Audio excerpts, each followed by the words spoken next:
নমস্কার বন্ধুরা, আমরা রাতে আবার একটি ছোট্ট ব্লগ নিয়ে আবার হাজির হলাম। ডেইলি ব্লগ বলা চলে না, অ্যাকচুয়ালি এটা সন্ধ্যের থেকেই শুরু করলাম ব্লগটা। আপনাদের তো বলেইছি সকালবেলা আজ হচ্ছে কৌশিকী অমাবস্যা, তো সেই জন্য আগের দিন তো বেরিয়েছিলাম আমার বাড়ির সামনে শ্রীপল্লী কালীবাড়ি থেকে। আমি নিয়ে এসেছিলাম কুপনটা, তো সেই জন্য ভোগ আনতে যাব, মায়ের আশীর্বাদ নিতে যাব এবং রাসুকে একটু ঘোরাতে যাব। সেই কথা ভেবেই বিকেলে রান্নার পর্বটা আমি একটু তাড়াতাড়ি শুরু করলাম। বিকেলে রান্নার দায়িত্বটা মাকে বললাম, তুমি রেস্ট নাও, সকালবেলা অলরেডি তুমি চোখের ডাক্তার দেখিয়ে এসেছো, তুমি রাসুকে নিয়ে সময় কাটাও, আমি করছি। তো বিকেলে বেশি কিছু না, যেহেতু আজকে সকালেও দেখিয়েছি আমাদের সম্পূর্ণ নিরামিষ খাবার দাবার, তাই বিকেলের খাবারটাও সম্পূর্ণ নিরামিষ। আজকে আমি করলাম ভিন্ডি ভাজা। ভিন্ডিগুলোকে ছোটো ছোটো করে কেটে নিয়ে সিম্পল কিছু না, নুন, হলুদ, কাঁচা লঙ্কা, সামান্য পরিমাণ তেল দিয়ে ওই ভাপে ভাপে শিমে শিমে ভেজে নিলাম। ভিন্ডি ভাজা, আলু ভাজা এগুলো না রাতের দিকে রুটি হোক পরোটা হোক তার সাথে খেতে খুব ভালো লাগে। আবার যেহেতু আমরা বাঙালিরা খাবার একটু মিষ্টির স্বাদটা বেশি পছন্দ করি, তাই খাওয়ার অলমোস্ট যখন রান্নাটা শেষের দিকে তখন 1 চামচ চিনি দিয়ে গরম ভাতে ওটা ঢাকা দিয়ে দিই, তাহলে একটু মিষ্টির স্বাদটাও লাগে। অনেকে পছন্দ না করলে মিষ্টিটা ম্যান্ডেটারি নয়, তারা দেবেন না, ব্যাস। তারপরে আর কি, তারপরে ছিল রুটির পর্ব। রুটি ছাড়া তো ভিন্ডি ভাজার কোনো যুক্তি নেই, সেই জন্য যেহেতু আমাদের আজকে প্রসাদ আসবেই, তাই রুটির খুব একটা বেশি বাহার ছিল না। তবু বাবার জন্য যদি রাত্রেবেলা রাসু রুটি খায় সেই জন্য, এবং কাজের বউটার জন্য পরের দিন সকালে এই কিছুগুলো রুটির পর্ব ছিল। তো মাকে বললাম, আমি যখন করছি তুমি একটু ভিডিও শ্যুট করে দাও না।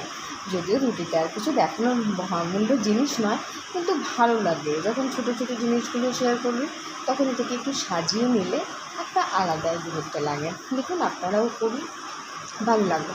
ওদিকে রাসু করে যেতে সমস্ত সময় দুরন্তপনা। ও কাকা বেরোচ্ছিল, বাইরে যাচ্ছে কোথাও বাইক নিয়ে, ও সাথে করে যাবে।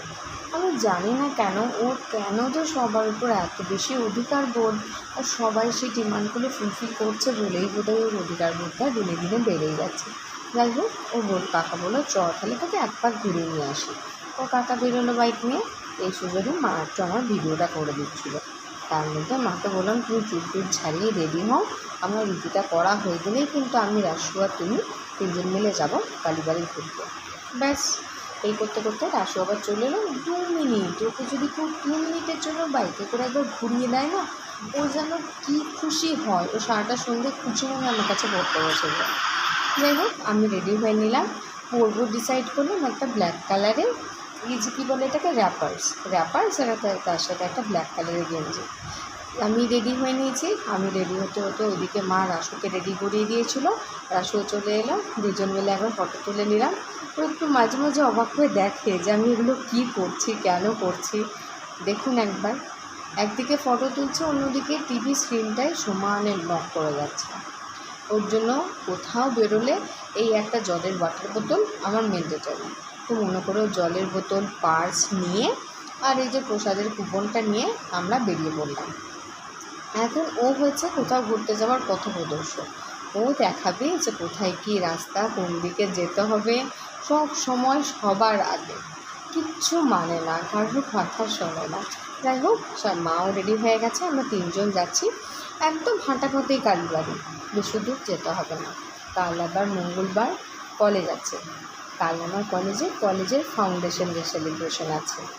দেখুন মন্দিরের সামনেটা, মন্দিরটা এই অমাবস্যার দিনে পুজোগুলোতে এত সুন্দর সাজায় না, যে একবারে চারিদিকে জাঁকজমক লাগে। আর আজকে কৌশিকী অমাবস্যাটা প্রচুর মানুষ মানে। দেখুন কী হারে ভিড়।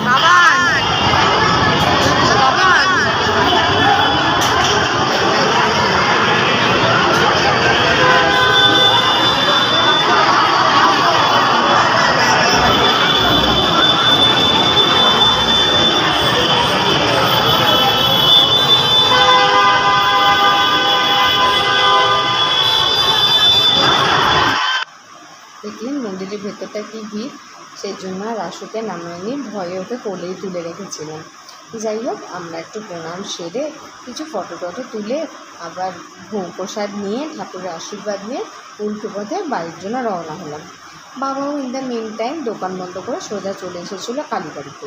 ওখানে একসাথে সবাই মিলে রিটার্ন করলাম। আমি ঘরে ফিরছি, আর এখন মোটামুটি বলতে বলতে প্রায় 9:30 10:30 রাত্রেবেলা বেজে গেছে। ভোগের মধ্যে এই যে খিচুড়ি এনেছিলাম, সকালে ছিল বেগুন ভাজা, আলু ভাজা, বিকালে ভেন্ডি ভাজা। এতটা ভোগ ছিল না, আনা হয়েছিল যে রাত্রে আমরা আর কেউ রুটি খেতেই পারিনি, আমরা সবাই খিচুড়ি দিয়েই সেরেছি। যে রাতে একটু স্কিন কেয়ার দরকার, আমি কিছু বেশি করি না, বাট মুখটা একটুখানি আইদার কোনো দিন ক্লিনজিং মিল্ক দিয়ে কিংবা কোনো দিন যদি ওয়েট টিস্যু থাকে সেটা দিয়ে ভালো করে ক্লিন করে, আমার একটা অ্যালোভেরা জেল আছে যেটা আপনাদেরকে দেখিয়ে দিচ্ছে এখন, ওটা হচ্ছে অ্যাপেলের প্রোডাক্ট, আপনারা চাইলে ওটা ইউজ করতে পারেন, ভীষণ ভীষণ ভালো স্কিনের জন্য। খুব বেশি আমি যত্ন অত করার সময়ও পাই না, ইচ্ছাও করে না, যা আছে ঠিকই আছে, সুন্দর চলে যাচ্ছে। আপনারা চাইলে আপনারা কিন্তু এটা ইউজ করতে পারেন, এটা কিন্তু খুব উপকারী। এবং বাস, রাতের মতো আজকের পর্ব শেষ, চললাম, বিছানাও হয়ে গেছে, রাসুকে নিয়ে যাবো ঘুমাতে। আজকের আমার ব্লগটা আপনাদের কেমন লাগলো আমাকে জানাবেন, যদি ভালো লাগে তাহলে একটা কমেন্ট করবেন, একটা লাইক কমেন্ট এবং শেয়ারও করে দেবেন। আজকের মতো আসছি, দেখা হচ্ছে পরের ব্লগে।